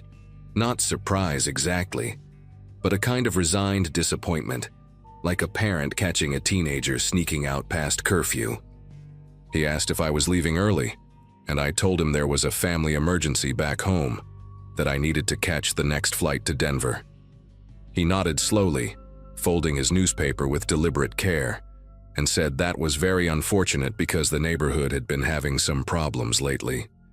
"Problems with what?" I asked. my voice coming out sharper than I intended. He waved his hand vaguely and mentioned something about break-ins, about strangers asking questions, about how it was not safe for a young woman to be wandering around alone with luggage. He offered to call someone for me, a friend who had a car who could take me to the airport for a fair price. Every instinct in my body screamed at me to refuse, to walk out that door and take my chances on the street. But the memory of those 4 taxi drivers canceling, of that white sedan fleeing like my address was cursed, made me hesitate just long enough for Gaspar to pick up his phone and dial. He spoke in rapid Portuguese, too fast for me to catch more than a few words. Americana, aeroporto, agora. When he hung up, he smiled and told me his friend would arrive in about an hour, that I should relax and have some tea while I waited. An hour felt like an eternity, but what choice did I have? I sat in the living room with my suitcase beside me like a loyal dog, declining the tea he offered 3 separate times. Gaspar settled into an armchair across from me and watched a football match on a small television mounted in the corner, though I noticed his eyes kept drifting toward me, toward the front door, toward the window facing the street. The afternoon light began to fade, and the hours stretched into 2. I asked about his friend, and he assured me he was coming, that Porto traffic was terrible, that I should be patient. By the time the sun dipped below the terracotta rooftops, I knew no one was coming to take me to the airport. I stood up and announced I was going to walk to the main road and find my own transportation. Gaspar rose from his chair faster than I would have thought possible for a man his age, positioning himself between me and the door, with his hands raised in a gesture that was probably meant to be calming, but felt like a wall. Outside, dogs had begun barking. Not just 1 or 2, but what sounded like every dog in the neighborhood, a chorus of frantic yelping that rose and fell in waves. I moved to the window and pulled back the lace curtain, and what I saw made my breath catch in my throat. 2 cars were parked on the narrow street below, both dark sedans with their engines running, exhaust puffing white in the cooling evening air. I could see silhouettes inside, 2 people in the front car, at least 3 in the back one. But their features were obscured by the fading light and the tinted windows. They were not moving, not getting out, just waiting. I turned to Gaspar and demanded to know who they were, what was happening, why I could not leave. He looked at me with an expression I will never forget, a mixture of pity and fear that seemed genuine, that made him look suddenly very old and very tired. He shuffled toward the staircase and gestured for me to follow him back to my room. When I refused, he leaned in close enough that I could smell the coffee on his breath and the faint mustiness of his wool sweater. His voice dropped to barely above a whisper as he said the words that still echo in my nightmares. "You cannot leave tonight. People are asking about you." I grabbed his arm and demanded answers. Who was asking? What did they want? What had he done? Gaspar pulled away and sank into a chair like a man defeated by something far larger than himself.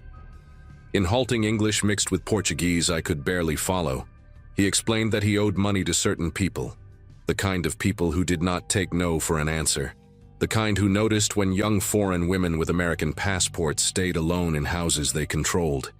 He swore he had not meant for any of this to happen, that he had only mentioned me in passing, that he thought they just wanted to look at my documents to see if I was worth anything. Worth anything? Those words hung in the air like poison. He said the men outside had been watching since yesterday, that they had connections at the taxi companies, that the whole neighborhood knew better than to interfere. I felt the walls closing in, felt the ancient house transform from a charming relic into a cage, with blue tiles and lemon trees. But beneath the terror, something else ignited.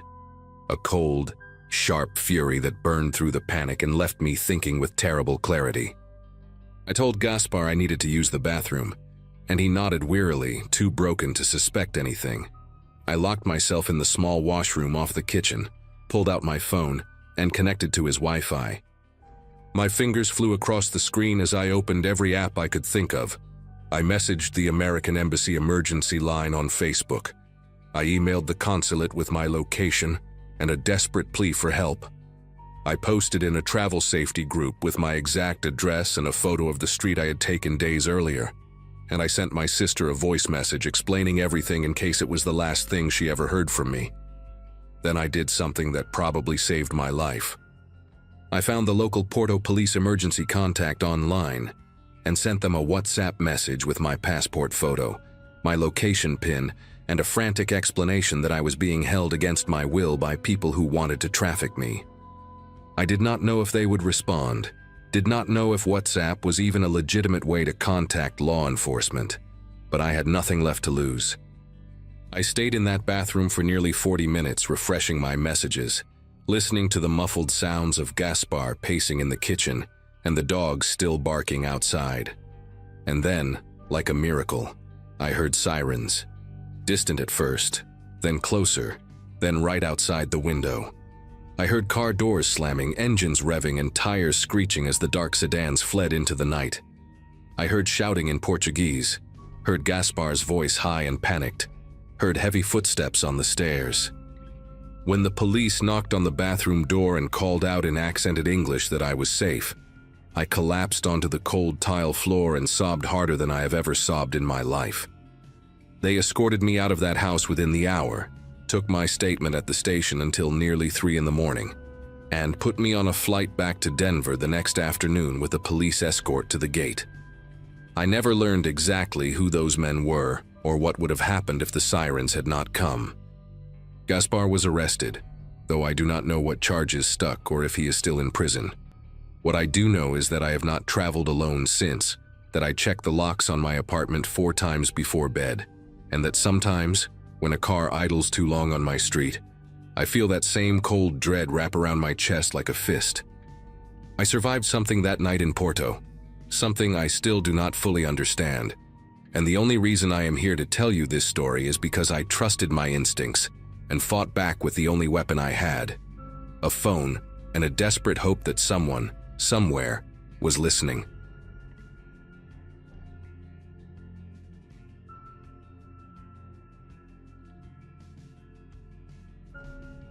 My company sent me to Austin for a software training conference back in March of 2018.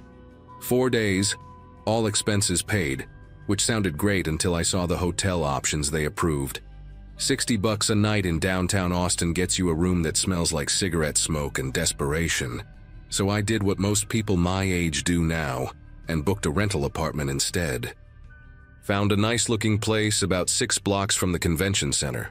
Modern building, great reviews, hosted by a guy named Craig who had over 200 5-star ratings. The listing photos showed this sleek 1-bedroom unit with floor-to-ceiling windows, a kitchen island with bar stools and a sofa bed in the living area. $90 a night, way better than the motel options. I messaged Craig a few questions about check-in. He responded within minutes, super friendly. Seemed like a solid choice. My girlfriend even joked that she wished she could come along because the place looked nicer than our actual apartment back in Columbus. I got to Austin around 3 in the afternoon after a connecting flight through Dallas. Craig had set up one of those keypad locks, so I just punched in the code he texted me and let myself in. The apartment looked exactly like the photos, which is always a relief with these rentals. Clean, modern, that generic IKEA furniture vibe, but in a good way. Big windows overlooking a courtyard, decent natural light. I dropped my suitcase in the bedroom, checked out the bathroom, opened the fridge to see if there was anything inside. Standard stuff, a few condiment packets, bottled water, a welcome note on the counter with the Wi-Fi password and some restaurant recommendations. I remember thinking this was going to be a smooth trip. I had the rest of the afternoon free before the conference started the next morning, so I figured I would grab dinner somewhere nearby, maybe walk around a bit. That was the plan anyway. I wish I had just stayed in some crappy hotel instead. I came back from dinner around 8, full from some decent barbecue at a place a few blocks away. The sun was setting and the apartment had that warm orange glow from the windows. I kicked off my shoes, grabbed a beer from the welcome pack Craig had left in the fridge, and settled onto the sofa bed to watch something on my laptop. That is when I first noticed the motion sensors. There were 3 of them mounted in different spots around the main living area. Small, white rectangular boxes about the size of a deck of cards. One near the front door, one in the hallway leading to the bedroom, and one mounted on the wall right next to the kitchen island, maybe 7 feet up. I figured they were part of the security system, the kind that triggers an alarm if someone breaks in. The listing had mentioned the building had good security features, so I did not think much of it. But I remember glancing at the one near the kitchen and noticing its little LED light was blinking green every few seconds. The other two had solid red lights, no blinking. I thought maybe it was a different model or something. Did not give it more than a passing thought. Around 11, I was getting ready for bed when the power in the apartment flickered. Just for a second, lights went out and came back on. Probably nothing unusual for an older building, except this place was supposed to be recently renovated. I was standing in the kitchen getting a glass of water when I noticed the motion sensor near the island again. The power had just flickered off, but that green light was still blinking. Same rhythm, same interval. That struck me as weird because if the power cut out, even for a second, should not the sensor reset or go dark? I stood there watching it for maybe 30 seconds, and it just kept doing its thing. Blink, pause, blink, pause. I walked over to the one by the front door and its red light had gone solid again after the flicker, like it had rebooted. Same with the hallway one. But the kitchen sensor kept blinking like nothing had happened. I am not a paranoid person by nature, but something about that inconsistency got stuck in my head. I told myself it was probably just a battery backup or a different brand. I went to bed, but I kept thinking about that blinking light in the dark. The next morning I woke up early, around 6, even though my first session at the conference was not until 9. I made coffee using the little machine on the counter and found myself staring at that sensor again. In the daylight, I could see it more clearly. It looked newer than the other two. The plastic was shinier, less dusty. The other sensors had that slightly yellowed look that white electronics get after a couple years. This one looked like it had been installed recently. I pulled one of the bar stools over and climbed up to get a closer look. The sensor by the front door had a small logo on it, some security company brand I did not recognize, and a serial number sticker. The hallway one had the same, but the kitchen one was different. No logo, no serial number, just a plain white casing with a tiny dark circle in the center that I had not noticed before. I remember my heart started beating a little faster when I saw that circle. It was maybe the size of a pencil eraser, slightly recessed into the plastic. I told myself it was probably just a light sensor or an infrared detector. Motion sensors have those, right? But why would this one look so different from the others? I got down from the stool and grabbed my phone. I typed the brand name from the other sensors into a search and found the security company website. They made basic home security equipment, motion detectors, door alarms, that kind of stuff. I looked at their product catalog and found models that matched the sensors by the door and hallway perfectly. Then I searched for one that matched the kitchen unit. Nothing. Not a single product on their site looked like that plain white box with the little dark circle. I went back to the listing page for the apartment and read through the description again. Craig had written that the unit featured a smart security system with motion detection. I scrolled through the photos and found one shot of the living room from an angle that showed the kitchen area. I zoomed in as much as my phone would let me. The photo was from maybe a year ago based on the listing date. In that picture, there was no sensor mounted near the kitchen island, just bare wall. My mouth went dry. That sensor had been added sometime in the last year, and it was not the same brand as the rest of the system. I skipped breakfast. I was supposed to be at the convention center in 2 hours, but I could not stop thinking about that device on the wall. I pulled the bar stool over again and climbed up, this time with my phone flashlight on. I angled the light directly at that little dark circle, and my stomach turned. Through the tiny opening, I could see the unmistakable glint of glass, a lens. I had worked briefly at an electronics store during college, and I knew what camera lenses looked like, even miniature ones. This was not a motion sensor. I climbed down and sat on the stool for a while, just processing. My mind was racing through possibilities. Maybe Craig had a legitimate reason. Maybe it was for security in case of break-ins. But why would he hide it? Why make it look like the other sensors? And why point it directly at the living area where the sofa bed was, where I had been sitting in my underwear the night before watching videos on my laptop? I felt sick. I actually felt physically sick, like I needed to throw up. I went to the bathroom and splashed water on my face, trying to calm down and think clearly about what to do next. I decided I needed to know for sure before doing anything drastic. I grabbed a butter knife from the kitchen drawer and climbed back up on the stool. The device was mounted with 2 small screws. Phillips head, nothing complicated. I hesitated for a second, thinking about whether I was allowed to tamper with the host's property. Then I thought about someone watching me sleep, and I stopped caring about the deposit. The screws came out easily, too easily, like they had been removed before. The device popped off the wall and I held it in my hands. It was light, maybe a few ounces. I turned it over and found a small label on the back with a model number and a brand name I recognized immediately: Nanny Cam Pro. I had seen these advertised online, marketed to parents who want to keep an eye on babysitters, or to people who suspect their spouse is cheating. Wireless, battery-powered, connects to an app on your phone so you can watch the feed remotely. The battery explained why it kept blinking during the power outage. This thing was not connected to the apartment security system at all. It was streaming video to someone's phone, and that someone had positioned it to capture everything happening on the sofa bed and kitchen area. I took photos of everything: the device, the label, the spot on the wall where it had been mounted, the 2 screws. I even took a video of myself turning the camera over and showing the Nanny Cam Pro branding. My hands were not steady, but I got the footage I needed. Then I sat down and messaged Craig through the rental app. I kept it simple. Said I found a camera hidden in the living room and asked him to explain. He responded within 5 minutes, which told me he had probably seen me remove it from the wall through the live feed. His message was calm, almost rehearsed. He said I must be confused, that it was just a heat sensor for the smart thermostat system. Nothing to worry about. He even added a smiley face emoji at the end. A smiley face. I typed back that I had removed it and found the Nanny Cam label on the back. There was a long pause, maybe 10 minutes, where he did not respond.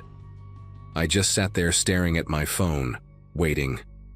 When he finally replied, his tone had shifted. He said the previous tenant must have installed it and he had no idea it was there. He apologized for the confusion and offered me a partial refund for the inconvenience. I almost laughed at that response. The previous tenant installed a wireless camera that was still actively streaming to someone's device, and Craig had no idea. The thing was blinking green, clearly powered on and functioning, and his first response was that it was a heat sensor, not that he did not know about it. He changed his story the moment I proved I knew what it actually was. I told him I was not interested in a partial refund and that I was going to report this to the police. He started calling me immediately, back-to-back 5 calls in a row. I did not answer. He sent more messages saying we could work this out, that there was no need to involve anyone else, that he would refund the entire stay and give me a credit for a future booking. The desperation in his messages made my skin prickle. This was not the reaction of someone who had just learned about a camera in his property. This was someone trying to make a problem disappear. I blocked his number on my phone and called the Austin Police Department non-emergency line. The woman who answered sounded tired, but she perked up when I explained what I had found. She told me to stay where I was and that an officer would come to take a report. 2 officers showed up about 40 minutes later, a man and a woman, both pretty young. I showed them the camera, the photos, the messages from Craig. The female officer, whose name tag said Fuentes, examined the device and nodded slowly like she had seen this before. She told me that hidden cameras in short-term rentals had become a growing problem, that they got a few reports like this every month. She asked if I had changed clothes in the living room area or done anything private. I thought about the night before, how I had stripped down to my boxers because the apartment was warm, how I had video called my girlfriend before bed while sitting on the sofa. My face must have gone pale because Officer Fuentes put her hand on my shoulder and told me they would take this seriously. They confiscated the camera as evidence and took my statement. The male officer made some calls and found out that Craig owned 3 other rental units in the Austin area. 3 other apartments where he could have done the same thing. They told me I should find somewhere else to stay for the rest of my trip, and that a detective would follow up with me in the coming days. I packed my bag in about 4 minutes and got out of there.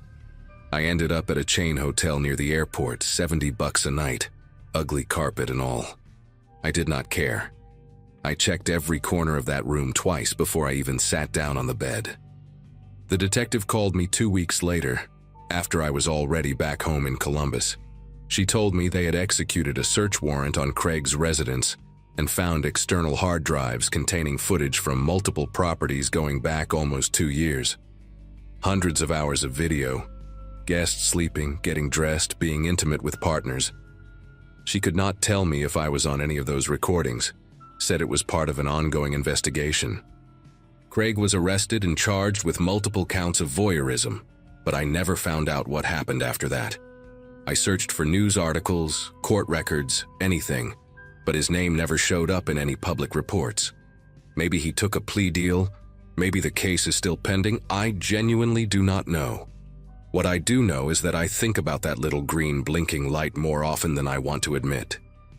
Every hotel room, every rental, every friend's guest room, I find myself scanning the walls and ceilings before I can relax.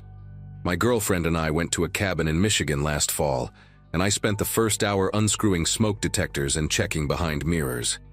She says I have become paranoid. Maybe she is right. But someone watched me in my underwear, watched me sleep, watched me have a private video call with the person I love. And there might be a recording of it on some hard drive in an evidence locker somewhere in Texas. That is not paranoia. That is just knowing what people are capable of when they think no one is paying attention.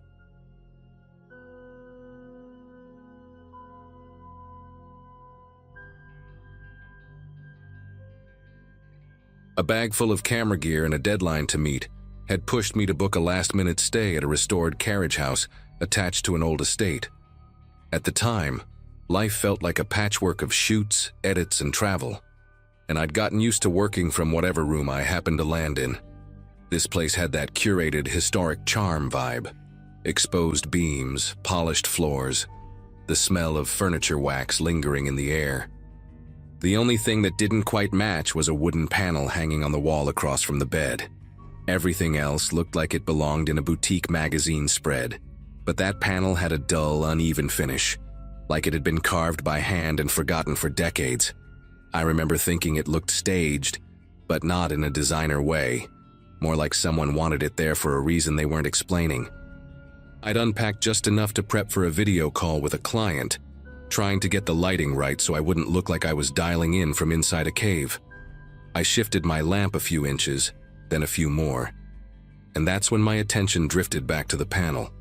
One of the carved cutouts caught the light in a strange way, not a reflection, more like something inside the hollow shape shifted for a split second.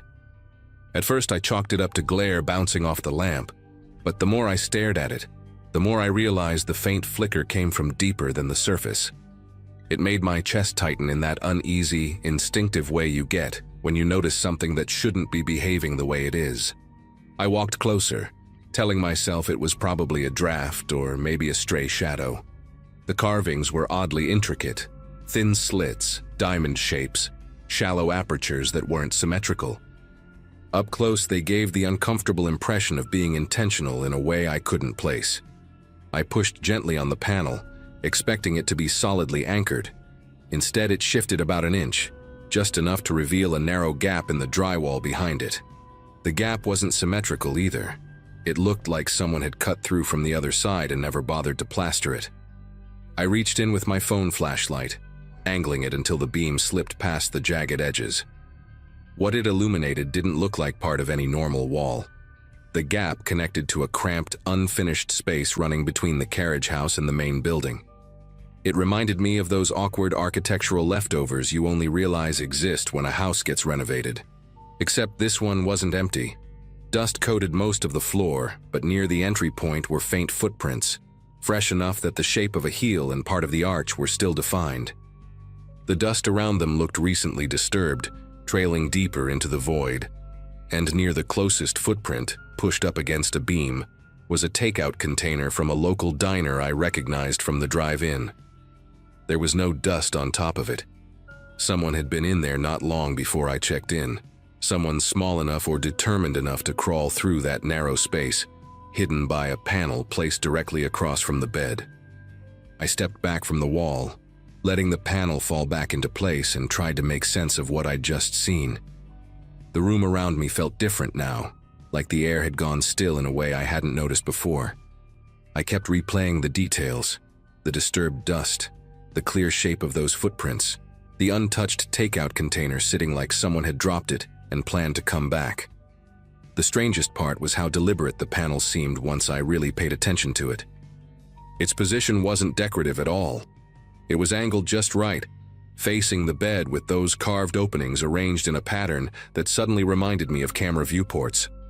I sat on the edge of the mattress for a moment, listening to the faint settling sounds of the old building, each creak making me wonder if it came from the void rather than the beams overhead. Eventually, I reached out to the host through the app, trying to sound calm while explaining what I'd found. She answered quickly, almost too quickly, brushing everything off like it was part of some harmless architectural quirk. "Oh, that old construction gap has been there forever," she wrote, as if that explained the fresh tracks or the takeout container that couldn't have been older than a day. When I mentioned the panel and how it didn't match the rest of the decor, she doubled down, insisting it was just a touch of historical character. But nothing about it felt historical. The edges weren't worn the way the beams were, and the screws holding it in place looked new. Her casual dismissal only made my pulse pick up, because now it felt like she either didn't know the truth or didn't want to acknowledge it. I ended the chat feeling more unsettled than before, and decided to check the panel again, this time listening carefully as I nudged it aside. The gap wasn't wide enough to climb through, but the space beyond extended far enough that someone could definitely move around in it. I angled my phone light deeper into the void, sweeping it slowly across the exposed joists and insulation. A faint glint caught my eye from farther inside, something metallic reflecting just enough to stand out. I couldn't reach it, but knowing it was there made the whole situation feel even stranger, like whoever had been in that space wasn't just hiding, they were bringing things in. Staring at that dim reflection, I couldn't shake the feeling that the panel wasn't just a cover, it was a viewport. As evening crept in, I tried to work on my project, but every so often I caught myself glancing at the panel, waiting for another flicker. The room had dimmed to that bluish hue you get when the sun drops behind the trees, and the panel's carvings seemed to absorb the light instead of reflecting it. At one point, a soft tapping sound drifted through the wall, quick, subtle, almost playful. It wasn't like the building settling. It had a rhythm to it, like someone making sure I was still aware of the panel. I set my laptop aside and stood completely still, straining to hear anything else. The tapping didn't continue, but something inside that void shifted, just a small movement, a faint rustle. Enough to confirm I wasn't imagining things. Someone was in there, and they were waiting for the right moment to move again. Night settled over the property in a way that made the carriage house feel detached from the rest of the world. The estate's exterior lights barely reached my windows, leaving most of the room in a muted haze. I tried distracting myself with editing work, but every sound felt amplified. The hum of my charger, the faint rattle of the old pipes, even the distant breeze threading through the trees outside. I kept glancing at that wooden panel, trying to convince myself I was being dramatic, but each time I looked, the carvings seemed slightly darker, like whatever space sat behind them was absorbing the glow of the room. I angled my lamp away from it, hoping not to catch another flicker, but that only made the rest of the wall seem to recede into a deeper shadow. After an hour of trying to ignore the unease creeping into my thoughts, I decided to message a friend who lived a few states over. I didn't give every detail at first, just said the rental had some weird construction stuff, and that I wasn't loving the energy in the room. She asked if the place had good reviews, and I told her it did, though now I wondered how many people had actually inspected the walls. While we talked, I kept pacing between the bed and the kitchenette, never letting my back face the panel for too long. Halfway through typing a message, I heard a soft scrape from inside the wall. Not loud, not aggressive, just enough to make my breath catch. The timing felt deliberate, like whoever was inside knew I'd been trying to reach someone. I moved closer again, phone in hand, and leaned in toward the carvings. The panel stayed still, but the temperature near that section of the wall felt noticeably cooler, as if air were passing through from a draft deeper inside the void. I held my phone's camera toward one of the carved openings, hoping maybe I could catch a glimpse of what was beyond. Instead, the screen reflected something I hadn't expected. The faint outline of another object positioned behind the panel, angled toward the room. At first I thought it was some kind of support beam, but then I realized the shape was too clean, too symmetrical.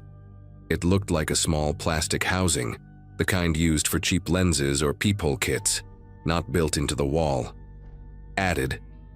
That's when a slow, steady exhale drifted through the gap. I backed up instinctively, heart pounding so hard it felt like it echoed through my ribs. The exhale wasn't forceful or threatening, but it carried the unmistakable sound of someone trying to stay quiet and failing. I stared at the panel, half expecting it to shift forward, but it didn't move. Whoever was in that hidden space was choosing not to reveal themselves, which somehow felt worse. The silence that followed stretched out so thin it felt like it could snap. I had the overwhelming sense that if I turned away for too long, the panel might not look the same when I faced it again. The gap behind it had held footprints, food, and a lens.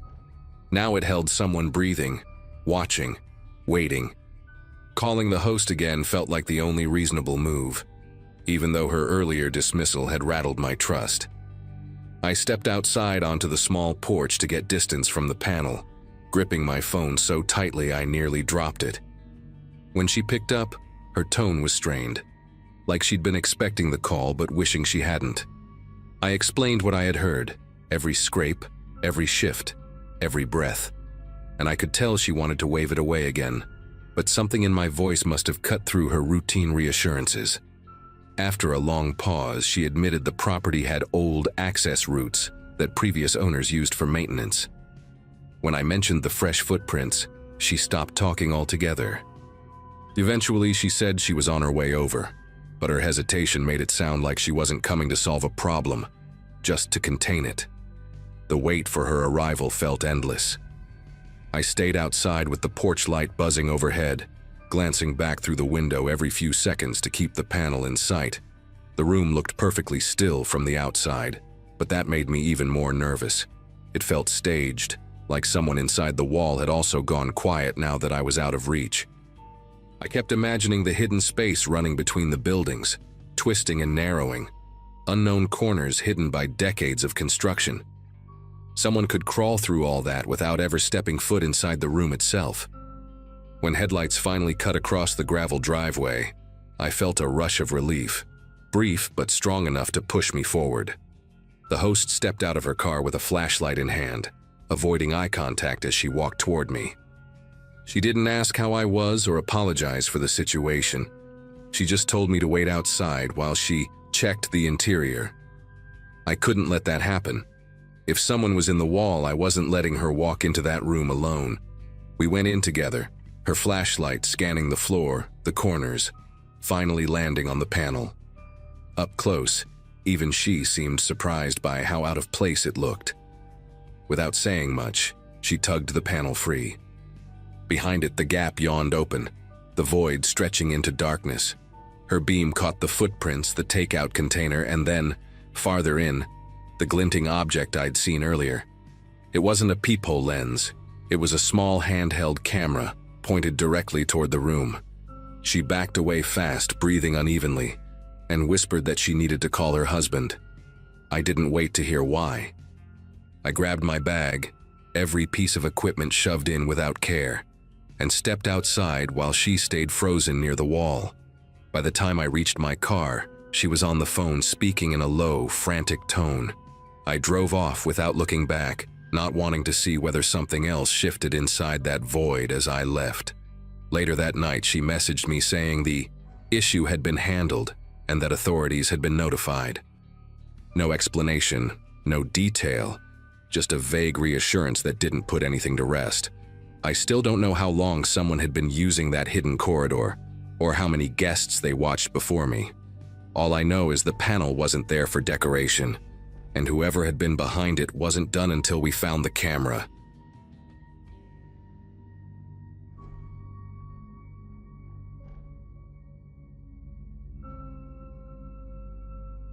The Airbnb I booked that spring belonged to a family living in a quiet residential neighborhood on the edge of a small town, the kind of place where most houses had wind chimes and faded porch swings. I'd taken the trip to get a break from my cramped apartment and finish a remote work project without constant interruptions. The listing showed a separate guest suite attached to the main house, with its own entrance, and a small laundry room between the two spaces. I remember noticing how the laundry room door had a heavy old brass handle, tarnished in a pattern that looked almost like fingerprints frozen into the metal. The host, a woman named Laura, greeted me at check-in with a quick tour and a rehearsed explanation about privacy. Everything seemed straightforward, even comforting in that mild suburban way. The first couple of days passed quietly. I spent most of my time typing at the little desk next to the window, listening to distant lawn mowers and the soft hum of the fridge. It wasn't until my third morning that I noticed something in the laundry room that didn't match how I'd left it. A large bottle of detergent with a cracked blue cap had shifted a few inches to the left on the shelf. It stood out because I remembered the uneven way it leaned when I'd placed it back after washing a pair of jeans. Now it sat neatly upright, like someone had corrected its posture. At the time, I chalked it up to my memory playing games, even though I kept replaying the image of how it had looked the night before. Later that evening, I went to toss a towel into the dryer and felt a faint lingering warmth inside the drum. There were damp clothes in there, heavy flannel shirts and socks I didn't recognize, tinted with a detergent scent sharper than the one I'd brought with me. The oddest part was the pattern on one of the shirts, a faded print of a local high school mascot I'd never heard of. I stood there for a while, waiting for a clear explanation to form in my mind, but none did. The laundry room door leading to my suite was locked from my side, and the listing had stressed that the host wouldn't need to enter the space during my stay. That night, something pulled me out of sleep. Not a sudden noise, but a strange sense that the air in the room felt disturbed, like it had recently shifted. I stayed still, listening. Within a few seconds, faint footsteps reached me through the wall near the laundry room. They had a soft, dragging rhythm, almost as if the person was trying to minimize the sound of each step. Then came whispers. Two voices, one low and steady, the other barely audible, murmuring in the cramped space behind the locked door. I sat up in bed, staring at the dark outline of the laundry room entrance, wondering how many nights this had been happening without me noticing. Morning light made everything feel less alarming, though not by much. While I reheated leftover coffee in the microwave, Laura stopped by under the pretext of checking the outdoor gutter above the suite. She mentioned almost carelessly that a relative occasionally uses the back room, tapping the laundry door with her knuckles as if it were no big deal.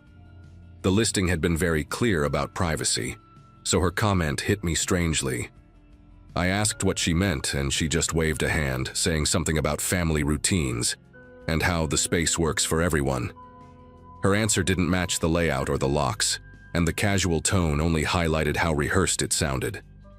I couldn't shake the sense that she expected me to accept the explanation without thinking too hard about it. The rest of the day, I kept finding myself glancing at the laundry door. It had a worn baseboard, and the paint around the knob was chipped in a distinct half-moon shape, as if someone with a ring had turned it repeatedly over the years. At one point, while I was sitting at the desk, I heard a short metallic click from inside, too sharp to be the house settling. I got up, pressed my ear to the door, and felt the faintest vibration against the wood, like movement was happening on the other side, and someone paused when they sensed I was close. The thought settled in my mind slowly. Whoever used that room wasn't doing laundry. They were passing through. By early evening, my nerves were stretched thin from the constant awareness of that door. I tried going for a walk to clear my head. The neighborhood felt a little strange now. Too quiet, too still. When I returned, I noticed something I hadn't before. A set of scuff marks on the floor tiles near the laundry door, forming a narrow arc that suggested a heavy object being pivoted or a foot twisting for balance. They weren't mine. My shoes left a different pattern entirely. That detail stuck with me more than I expected. It meant whoever came in wasn't trying to hide all evidence, only enough to avoid immediate suspicion. When I went to bed that night, I positioned a suitcase and a metal folding chair against the laundry room door, not as a real barricade, but as a way to alert me if anyone tried to come through. I kept a lamp on, telling myself it was just for comfort, though I knew I didn't fully believe that. Sometime after midnight, I caught a faint sound again, barely their movement, too steady to be pipes or settling wood. The chair trembled slightly, just enough to tap against the wall, and everything inside me paused at once. I didn't call out. I didn't move. I just stared at the shadow beneath the door, watching it shift in a slow, gliding motion, as if someone were studying the outline of my barricade from the other side. The moment that shadow drifted away, I realized there was no chance I'd sleep again. I sat upright in bed for what felt like an hour, listening to the deep quiet settle back into the walls.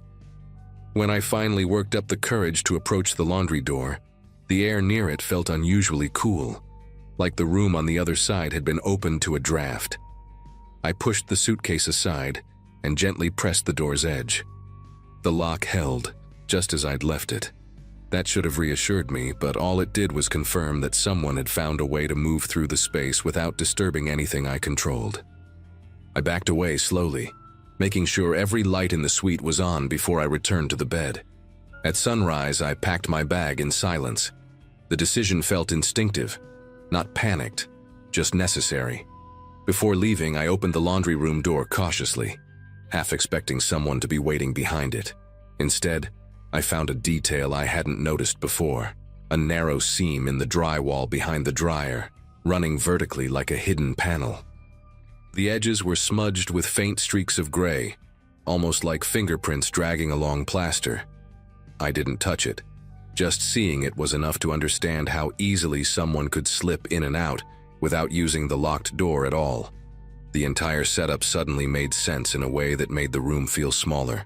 When I stepped outside, Laura was on the porch watering a planter filled with wilted basil.